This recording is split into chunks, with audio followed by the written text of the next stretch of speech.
Alin po yung sinasabing iglesyang katawan ng ating Panginoong Kristo na ang tawag niya ay aking iglesia? Ang tawag ng mga apostol, iglesia ni Kristo. Sa makatwid, para ang tao magkaroon ng kaugnayan sa ating Panginoong Kristo, hindi siya hiwalay kay Kristo, magkaroon siya ng karapatan na siya ay dumiyo sa Diyos at tanggapin ang mga pangako ng Diyos, lalo na ang pangakong kaligtasan, kinakailangan nandoon siya sa iglesia ni Kristo. Yan po ang nasa Biblia. Yan ang itinuturo ng banal na kasulatan. Hindi pwedeng umiwas ang tao kung gusto niyang maligtas na siya ay nasa loob ng iglesia ni Kristo. Sana, kung wala pa kayo sa loob ng iglesia ni Kristo, maisipan ninyong pumasok sa iglesia ni Kristo. Pag-aralan ninyo ang doktrinang itinuturo sa loob ng iglesia ni Kristo. Kasi ang mga aral na itinuturo dito pawang nasa Biblia. At kung tayo naman, mga kapatid, nasa loob na ng iglesia ni Kristo, huwag na tayong humiwalay.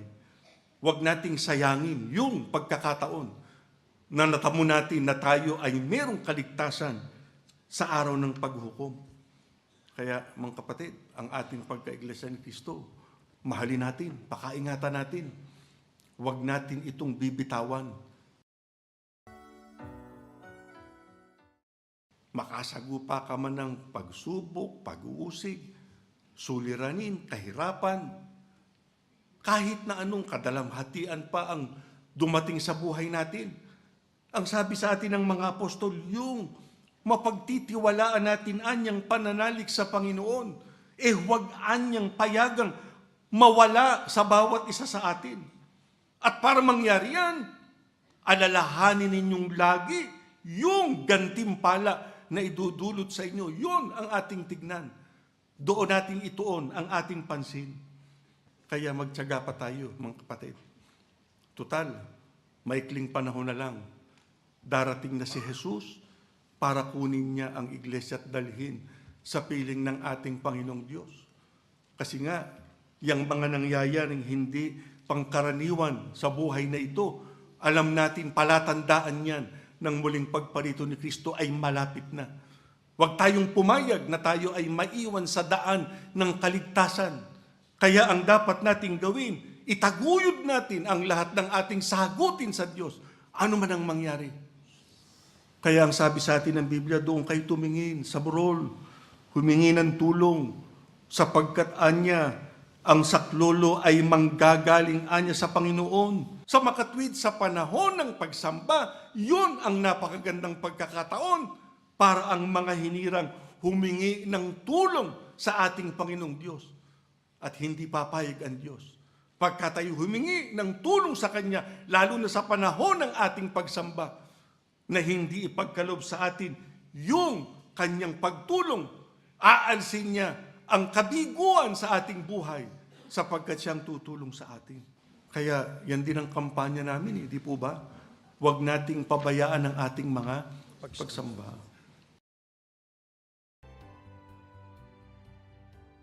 Wala namang iba talagang tutulong sa atin kundi ang Diyos. Pero siyang masusunod kung kailan darating sa atin yung kanyang tulong.